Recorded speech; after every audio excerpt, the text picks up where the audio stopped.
तो ममता बनर्जी रैली कर रही हैं और उधर प्रधानमंत्री नरेंद्र मोदी इस समय गुजरात में हैं, जहां उन्होंने एल&टी आर्मर्ड सिस्टम कॉम्प्लेक्स राष्ट्र को समर्पित किया है। हाजिरा में यह कॉम्प्लेक्स बना है, उसी की तस्वीरें हम आपको इस समय दिखा रहे हैं। तो एक तरफ विपक्षी एकजुटता की तैयारी कर रहा है प्रधानमंत्री मोदी की सरकार को 2019 के चुनाव में उखाड़ फेंकने की, और दूसरी तरफ प्रधानमंत्री नरेंद्र मोदी पहुंचे हैं आर्मर्ड सिस्टम्स कॉम्प्लेक्स का लोकार्पण करने के लिए गुजरात के सूरत में। हाजिरा में यह आर्मर्ड सिस्टम कॉम्प्लेक्स बना हुआ है, जिसकी तस्वीरें हम आपको इस समय दिखा रहे हैं। प्रधानमंत्री नरेंद्र मोदी ने इसका लोकार्पण किया है, इसका जायजा लिया है। तो माना जा रहा है कि मेक इन इंडिया मिशन में यह भारत का एक और कदम है।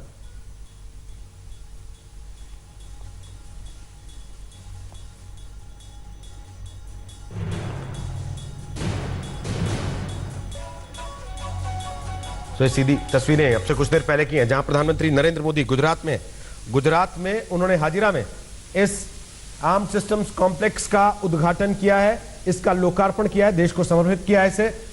मिशन मेक इन इंडिया में भारत का ये एक और कदम है। और दूसरी तरफ विपक्ष मिशन 2019 की तैयारी कर रहा है, जहां आज लोकसभा चुनाव के पहले विपक्षी एकजुटता का बड़ा प्रदर्शन पश्चिम बंगाल के कोलकाता में होने वाला है। ममता बनर्जी की अगुवाई में बड़ी रैली वहां पर हो रही है। तो ये दो तस्वीरें आज की बड़ी तस्वीरें हैं, एक तरफ प्रधानमंत्री नरेंद्र मोदी और दूसरी तरफ ममता बनर्जी, जो कि पश्चिम बंगाल में एक तरीके से यह माना जा रहा है कि परोक्ष रूप से दावा ठोक देंगी प्रधानमंत्री पद की दावेदारी का अपना भी। कांग्रेस अध्यक्ष राहुल गांधी ने बिना शर्त चिट्ठी लिख के ममता बनर्जी को कांग्रेस पार्टी के साथ होने की बात कही है। यह अलग बात है कि राहुल गांधी खुद आज इस रैली का हिस्सा नहीं होंगे।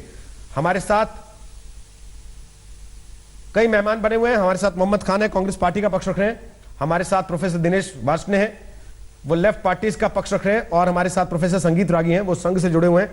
वैसे दिल्ली यूनिवर्सिटी में पढ़ाते हैं और प्रोफेसर दिनेश वार्ष्णेय भी दिल्ली यूनिवर्सिटी में पढ़ाते हैं। लेकिन उसके पहले ये दोनों तस्वीरें इस समय आप जो देख रहे हैं, ये आज की बड़ी तस्वीरें हैं। एक तरफ प्रधानमंत्री नरेंद्र मोदी है, जो मिशन मेक इन इंडिया को आगे बढ़ाने में जुटे हुए हैं, और दूसरी तरफ विपक्ष है, जो मिशन 2019 में अपनी पूरी ताकत झोंके हुए है।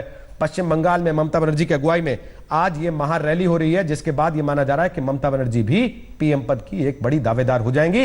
विपक्ष के लिए यह राहत की बात है कि एक बड़ी ताकत के तौर पर वो आज यहां से एक संदेश देंगे। लेकिन तनाव का विषय यह है कि ममता बनर्जी, राहुल गांधी, जो खुद प्रधानमंत्री के दावेदार कहे जा रहे हैं, वो इस मंच से गायब रहेंगे। गोपी घांगर के पास एक बार सीधे आपको ले चल रहे हैं, गुजरात में हमारे साथ हैं वो इस वक्त फोन लाइन पर। गोपी, बताइए जरा आज इस नए कॉम्प्लेक्स के बारे में जिसका लोकार्पण प्रधानमंत्री ने किया। जी बिल्कुल, मैं आपको बता देती हूँ रोहित कि ये एल&टी के जरिए बनाया हुआ मेक इन इंडिया टैंक है। आप देख सकते हैं K9 वज्र कहा जाता है इस टैंक को। ये आर्मी को आज हैंड ओवर किया जाएगा। ये पहला टैंक है जो मेक इन इंडिया के तहत बनाया गया है, और सूरत के हजीरा में इसका लोकार्पण और आर्मी को हैंड ओवर प्रधानमंत्री करेंगे। इसके बाद दूसरे इसकी जो मैन्युफैक्चरिंग है, वो टैंक का जो मैन्युफैक्चरिंग है वो यहाँ पे शुरू होगा। ये बेहद दिलचस्प है कि मेक इन इंडिया प्रोजेक्ट के तहत पहली बार इस तरीके के जो टैंक है K9 वज्र, वो यहाँ पे सूरत में बनाए गए हैं। प्रधानमंत्री यहाँ पे वाइब्रेंट गुजरात का इनॉग्रेट करने के लिए पहुंचे हुए थे आज सुबह। उससे पहले प्रधानमंत्री अपनी मां से मुलाकात करने के लिए पहुंचे थे। अब सूरत पहुंचे और सूरत के बाद वो सिलवासा जाएंगे, जहां मेडिकल कॉलेज का इनॉग्रेट करेंगे, और उसके बाद उनका एक शाम को प्रोग्राम है वो मुंबई में है। रोहित जी, तो माना जा रहा है कि प्रधानमंत्री की तरफ से आज इसका लोकार्पण मिशन मेक इन इंडिया को एक बड़ा बूस्ट है। इसके पहले एक अस्पताल भी कल दिखाया गया था, तस्वीरें जिसकी दिखाई थी, देश भर ने देखी कि तमाम सुविधाओं से लैस एक अस्पताल भी वहां पर खड़ा किया गया है, जो कि देश को समर्पित किया जा रहा है। बहुत बहुत शुक्रिया। गोपी घांगर बता रही थी वहां से इस सिस्टम्स कॉम्प्लेक्स के बारे में। और दूसरी तरफ देखिए, पश्चिम बंगाल पर आज पूरे देश की नजर है। क्या विपक्ष इस विपक्षी एकजुटता को असल में वोटों में तब्दील करने में कामयाब हो पाएगा 2019 के लोकसभा चुनाव में, जिसका दावा आज मंच से किया जा रहा है। फारूक अब्दुल्ला से आज तक ने बात की, मनोज्ञा लोईवाल हमारी सहयोगी, उन्होंने बात की। सुनवाते हैं आपको फारूक अब्दुल्ला क्या कह रहे हैं। प्रदर्शन हो रहा है और उसके साथ साथ सारे आला नेता देश के जो विपक्ष में हैं इस समय एक साथ एकजुट नजर आ रहे हैं। हमारे साथ है फारूक अब्दुल्ला साहब। फारूक साहब, कितना बड़ा मंच है, कितना बड़ा प्रदर्शन है और क्या संदेश जा रहा है अब ये मोदी के प्रति? देखिए, सबसे बड़ा संदेश ये है कि भारत के संविधान को बचाना है और यूनिटी इन डाइवर्सिटी जो है उसको मजबूत करना है। अनेकता में एकता। आज अनेकता को खतरा है। कोशिश ये की जा रही है कि हम लोगों को हर एक को अलग अलग किया जाए, धर्मों को अलग किया जाए, जातों को अलग किया जाए, प्रांतों को अलग किया जाए, लैंग्वेजेस पे हमें डिवाइड किया जाए, धर्म पे डिवाइड किया जाए। ये भारत को सबसे बड़ा खतरा है। मैं समझता हूँ जब तक भारत मजबूत नहीं होगा हम आगे नहीं बढ़ सकते और भारत मजबूत होगा जब अनेकता।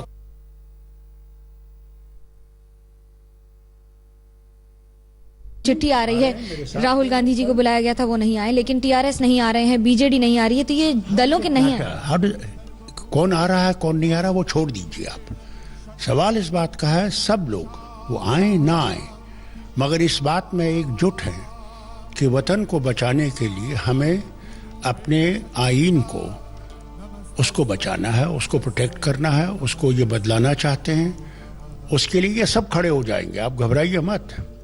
कोई ऐसा नहीं है जो इसमें खड़ा नहीं हो जाएगा, वो नहीं होगा स्टेज पे, मगर अंदर से हमारे साथ हैं, इसमें कोई शक नहीं है। इसके पहले भी आप ब्रिगेड में रैली कर चुके हैं कई दशक पहले, करीब 2-3 दशक पहले 1984 में। क्या महत्व रहा है उसका और अभी का और कैसे परिवर्तन आया? समझता हूँ तब से देश में बड़ी तब्दीलियां आ गई हैं। आज देश को अजीब खतरा है। सबसे बड़ा खतरा ये है कि जिससे कि हम लोगों को जिस तरह से अलग किया जा रहा है, इस चीज़ का खतरा मैंने कभी पहले नहीं देखा। मैंने कभी ये नहीं देखा कि धर्म को लोग आज बेचने चले हैं सिर्फ अपने सीट के लिए। भगवान राम का नाम इस्तेमाल कर रहे हैं। भगवान राम को तो वोट नहीं चाहिए, वोट तो मुझे चाहिए, बाकियों को चाहिए। तो जिस तरह से ये इस चीज़ को कर रहे हैं, ये वतन में एक आग लगा रहे हैं, ये फर्क है। तो सुना आपने फारूक अब्दुल्ला को, वो कह रहे हैं कि भगवान राम का नाम इस्तेमाल किया जा रहा है, वहां पर वोट पाने के लिए हम इसके खिलाफ हैं। तो एक से एक विपक्षी नेता पहुंचे हुए हैं, लेकिन राहुल गांधी मिसिंग है, मायावती मिसिंग है। प्रोफेसर दिनेश वार्ष्णेय हमारे साथ हैं। आपकी बात अधूरी रह गई थी प्रोफेसर साहब, अब आप अपनी बात पूरी कर सकते हैं। ये आपकी स्थिति बड़ी विकट नहीं है इस समय। आपको खुश भी होना है देख के कि देखो जी विपक्ष एकजुट हो रहा है, लेकिन आप इसमें हिस्सा नहीं हो सकते क्योंकि ममता बनर्जी के साथ नहीं हो सकते। देखिए रोहित जी, इसमें शुरू से हमारा ये मानना है और पार्टियां भी मानती हैं कि ये ऑल इंडिया अलायंस, जिसको आप महागठबंधन कह रहे हैं, उस शब्द का प्रयोग किसी भी विरोधी दल के नेता ने प्रयोग नहीं किया, इंक्लूडिंग राहुल गांधी। तो ये क्या है, इसको क्या कहते हैं? स्टेट, ये राज्य से राज्य के राज्य, स्टेट टू स्टेट, राज्य के प्रति राज्य के हिसाब से गठबंधन होंगे। इसमें सिर्फ हमारा ये कहना है कि जो एनडीए और आरएसएस या मोदी सरकार है, उसका जो देश की जो विभिन्नता में एकता की संस्कृति को तोड़ने की साजिश के खिलाफ लड़ने के लिए जरूरी है। और ये देश संसद चुनती है, प्रधानमंत्री नहीं चुनती। संसद चुन ली जाएगी, उसके बाद प्रधानमंत्री निर्णय हो जाएगा। यूपीए 1 में भी ऐसा ही हुआ था, पोस्ट इलेक्टोरल अलायंस था, इलेक्शन के बाद के अलायंस थे। सारी ताकत हमें इस समय देश में लगानी है कि सांप्रदायिकता और फांसीवादी तत्वों को हराने के लिए, देश की एकता और अखंडता को बचाने के लिए हमें अपने अस्तित्व की इतनी प्रॉब्लम नहीं है, हमें देश के अस्तित्व की प्रॉब्लम है। अस्तित्व तो बीजेपी बचा रही है। मेघालय में 2 सीटें और कहां जाके बैठ गए, त्रिपुरा में आईपीएफटी के साथ बैठ गए, जो पृथकतावादी संगठन था, जो देश से आजादी चाहता था, देश के तिरंगे को जलाता था। नागालैंड में भी इनका वही एडिशन है, वही संस्करण है। ये इनके संस्करणों से हमें खतरा है। इनकी क्यों ऐसा होता है कि बीजेपी का जब भी अलायंस होता है पृथकतावादी या सांप्रदायिक ताकतों के पास क्यों जाते हैं? वो खतरा है देश को, उससे देश को बचाना है। और इसलिए मैं शत्रुघ्न सिन्हा जी की बात से सहमत हूं कि ये लहर नहीं है, मतलब मैं मोदी विरोधी लहर नहीं है, मोदी विरोधी कहर है। मैं ये समझू कि लेफ्ट पार्टियों की स्थिति इस समय शत्रुघ्न सिन्हा की है, ना इधर के ना उधर के। नहीं, बिल्कुल नहीं। लेफ्ट पार्टीज का क्लियर स्टैंड उधर के हैं, उधर के भी नहीं। लेफ्ट पार्टीज का क्लियर स्टैंड है। बंगाल में हम ममता बनर्जी के खिलाफ चुनाव लड़ेंगे, हमारा उनसे संघर्ष है। वो वामपंथी ताकतों के ऊपर हमला भी करती हैं, वो हमारे लोगों को नॉमिनेशन भी नहीं बनने चाहती। और हमने, आपने देखा होगा पिछले दिनों हमने ही बहुत बड़ी रैली की है इसी मैदान में, उसमें भी 7-8 लोग 8 लोग आपने 4 दिन पहले ममता बनर्जी से कहा था बंद बुला रहे हैं, आप हमारा समर्थन कीजिए, हम इस रैली में आपका साथ दे देंगे। कहा था कि नहीं बिल्कुल कहा? नहीं कहा, बिल्कुल नहीं। आपके नेताओं के बयान है वहां पर? बिल्कुल नहीं कहा। ठीक है सर, वो कोई गलत बात स्टेटमेंट है, वो विमान बोस को रेफरेंस में आप अच्छा, कह रहे वो हो, गलत मिसकोट था। स्टेटमेंट है। चलिए वो ठीक है मिसकोट था, वो सर, ये मिसकोट अच्छा है सर, कोलकाता में नेता बयान दे, दिल्ली में नेता कहे कि वो गलत स्टेटमेंट। नहीं, मैं विमान बोस से बात कर चुका हूं इस सिलसिले में। ठीक है सर, गलत है वो ओके, बात। कोई दिक्कत नहीं सर, देश की जनता अपने आप तय कर लेती है चीजें देख के। आप हंस क्यों रहे संगीत रागी? मैं मोहम्मद खान के पास भी जाऊंगा आपके, बोलिए। हंस रहा हूं कि बंगाल की राजनीति में ममता जी ने जो आज चला है, उससे सबसे ज्यादा कष्ट तो इनको होगा, क्योंकि बंगाल का हिंदू आज के दिन में अपने आप को सताए जाने के कारण वो भारतीय जनता पार्टी की तरफ मुड़ चुकी है। लेकिन जो इनकी ताकत है, इनकी ताकत का क्षय होगा, क्योंकि जितना ज्यादा बंगाल में जितने सारे पार्टियां आएंगी और ये ममता जी अपनी छवि को बढ़ाने में सफल रहेंगी, विसे विस किसके, तो लेफ्ट पार्टीज के लिए। इसलिए इनको सब इनकी दर्द क्या है कि ये इसके साथ नहीं हो सकते और इनकी राजनीतिक जमीन और भी वहां से खिसक रही है। दूसरी बात, अभी दिनेश वार्ष्णेय जी ने कहा, दिनेश वार्ष्णेय जी ने कहा राजनीतिक जमीन खिसक रही है। दिनेश वार्ष्णेय जी ने कहा कि अभी जमीनी तौर पे नहीं खिसकती। ममता बनर्जी जनवादी पार्टी है। संसदीय राजनीति के हिसाब से मत सोचिए, जमीनी तौर पे हमारी मेंबरशिप में और बढ़ावत आई है बंगाल में। कांग्रेस के प्रवक्ता बैठे हैं सर, वो डिफेंड कर लेंगे कांग्रेस को, आप क्यों परेशान? मैं अपना लेफ्ट को डिफेंड कर रहा हूँ, मेरे पूरा कीजिए जल्दी। गौतम लाहिड़ी साहब भी आ गए, उनसे भी कमेंट लेते हैं ना जल्दी से। मूलतः यहाँ पर सब अपने अपने अस्तित्व की लड़ाई के लिए यहाँ पर आए हैं। ठीक है, अभी इन्होंने कहा कि जनवादी सरकार है ममता की, इनको लगा कि हमने गलती कर दी, तो उन्होंने कहना शुरू किया कि हमारे काडर्स को मार दिया। जनवादी सरकार है, मैंने कहा मोदी विरोधी ताकतों में सबको एक होना चाहिए, इसलिए कि मोदी सरकार और आरएसएस और एनडीए की ये सरकार देश की विभिन्नता और एकता की नीति के खिलाफ है, उसकी संस्कृति के खिलाफ है। इसको राज्य से हटाना बहुत जरूरी है। आपस में थोड़ा सा एक दूसरे दूसरे पर कब से अलाप टीका टिप्पणी से बचते हैं और सर। उन सारे नहीं आते ना, अभी लाहिड़ी साहब से पूछते हैं ना सर कि भाई कितनी बार, अंतिम सर एक सेकंड, कितनी बार लाहिड़ी साहब थर्ड फ्रंट नाम की एक चीज बनाई या बनाने की कोशिश की गई, जिसमें अमूमन लेफ्ट आगे होता था, बाकी लोग पीछे होते थे। दावा वार्ष्णेय साहब ने आज भी ऐसा ही किया कि हमने तो 2.5 साल पहले ही कह दिया था कि भाई सबको एक साथ आना चाहिए। यानी कि आज जो तस्वीर खींचने वाली है थोड़ी देर बाद, ये चाहते हैं उसका क्रेडिट हमें दो, भले ही हमको जगह ना दी गई हो उस फोटो में। बात तो ठीक है कि इस जो इतना बड़ा जो सभा हो रहा है, जिसमें अरुणाचल से गुजरात, कश्मीर से कन्याकुमारी के तक जितना क्षेत्रीय दल है, ये पहली बार ब्रिगेड पैरेड मैदान में इकट्ठा हो रहा है। इसमें ये दुख की बात है कि इसमें जो वामपंथी जो लड़ते हैं, जो बोलते हैं, वो इसमें शामिल नहीं है। वो पश्चिम बंगाल का राजनीति का कोई कंपल्शन है। कांग्रेस भी शायद चुनाव में ममता जी के पार्टी के खिलाफ भी लड़ेंगे, फिर भी कांग्रेस आला कमान ने तय किया कि इससे अलग होना का मतलब है जो विरोधी राजनीतिक दल से अलग हो जाना। इसलिए ये वामपंथी जो नहीं है, इसमें वामपंथी को मेरा अपना राय है कि इसमें होना चाहिए था, अगर सचमुच विरोधी एकजुटता चाहते हैं तो। इसलिए ये वामपंथी इसके बाद कैसे इसके जवाब देंगे, शायद इसी ब्रिगेड परेड ग्राउंड में आप देखेंगे कि कुछ दिनों बाद वामपंथी का एक रैली हो रहा है, लेकिन उसका अलग से सिर्फ वामपंथी दल का ही रैली होगा। उसके बाद भाजपा का भी रैली होने जा रहा है, जहाँ पे नरेंद्र मोदी जी के जाने का बात चल रहा है। तो इसलिए जो ब्रिगेड परेड ग्राउंड, एक मैं बता रहा हूँ आज का जो आपको ये मानना पड़ेगा कि ब्रिगेड परेड ग्राउंड ही पर कि देश का जो राष्ट्रीय स्तर पे जो राजनीति होगा उसको एक दिशा दिखाएंगे। ठीक, किस तरफ जनता जाएंगे वो अलग बात है। ठीक, मोहम्मद खान हमारे साथ हैं देखिए, और सैयद जफर इस्लाम आ गए बीजेपी से, उन दोनों से बात करें। उसके पहले ये तस्वीरें जो आप लोग देख रहे हैं उसका आपको जिक्र कर देना जरूरी है। ये होटल की तस्वीरें हैं, रैली में जाने से पहले तमाम नेता जो मिले हैं होटल के कमरे में बैठकर बातचीत हुई है, उसकी ये तस्वीरें हैं। ममता बनर्जी आपको दिख रही हैं, कुमारस्वामी आपको दिख रहे हैं, अखिलेश यादव आपको दिख रहे हैं, चंद्रबाबू नायडू की ये तस्वीर आपको दिखाई दे रही है, उनका स्वागत कर रही है ममता बनर्जी। एचडी देवेगौड़ा की तस्वीर आपको दिखाई दे रही है, जिनसे ममता बनर्जी इस समय बात करते हुए दिखाई दे रही हैं। अखिलेश यादव और एमके स्टालिन आपको वहां पर दिखाई पड़ रहे हैं। तो कुल मिलाकर ये सभी नेता होंगे जो आज आपको रैली के मंच पर दिखाई देंगे।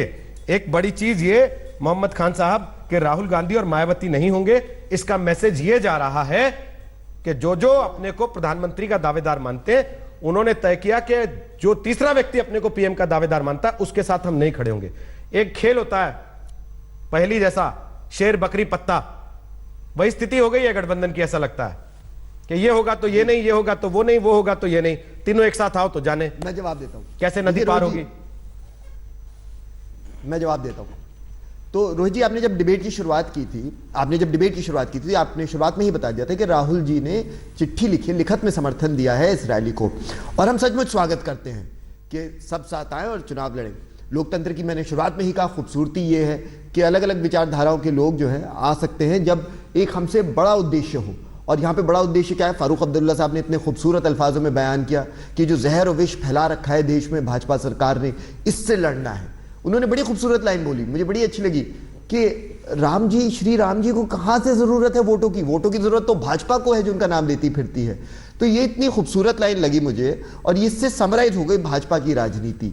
और मैं एक और बात कहूंगा, देखिए, आप जब 4.5 साल आपको जनता ने इतना प्यार दिया, इतना भारी मतदान देके लाए थे, 280 से अधिक सीटें थी आपकी, ऐतिहासिक सरकार बनी थी। आप चाहते तो देश का आप जिसे कहते हैं ना वर्तमान बदल सकते थे। इतिहास की आप बात करते थे आप और आपके संगी दोस्त, मगर आप देश का वर्तमान बदल सकते थे। मगर आप लोगों ने इतना बढ़िया मौका छोड़ दिया, सिर्फ धर्म की राजनीति की, सिर्फ लोगों को लड़वाया, सिर्फ झूठ और दुष्ट प्रचार किया देश भर में। जनता बेवकूफ नहीं है, उसने आपको देख लिया, समझ लिया, इसलिए आपके खिलाफ आज इतना गुस्सा है और इसे आप नजरअंदाज नहीं कर सकते। और अगर मैं गलत बोल रहा हूं तो आप देखिएगा रोहित भाई, ये 3 चीजें बोलेंगे मेरे भाई जफर इस्लाम साहब, ये बोलेंगे नीम कोटेड यूरिया, ये बोलेंगे मुद्रा लोन, ये बोलेंगे आयुष्मान भारत, क्योंकि जनता से इतने दूर चल गए, उन्हें पता ही नहीं कि ये मुद्दे जो है जमीन पे चल ही नहीं रहे। ठीक, चलिए, जफर इस्लाम की बात आपने खुद ही कह दिया, तो फिर जफर इस्लाम के पास जाते ही नहीं, हम वापस आएंगे तो देखते हैं जफर इस्लाम वही बोलते हैं जो मोहम्मद खान बता के गए हैं कि ये बोलेंगे, या अपनी मर्जी से बोलते हैं। लेटेस्ट खबरों के लिए यूं ही देखते रहिए आज तक, और इस वीडियो के पसंद आने पर लाइक, शेयर एंड सब्सक्राइब करना ना भूलें।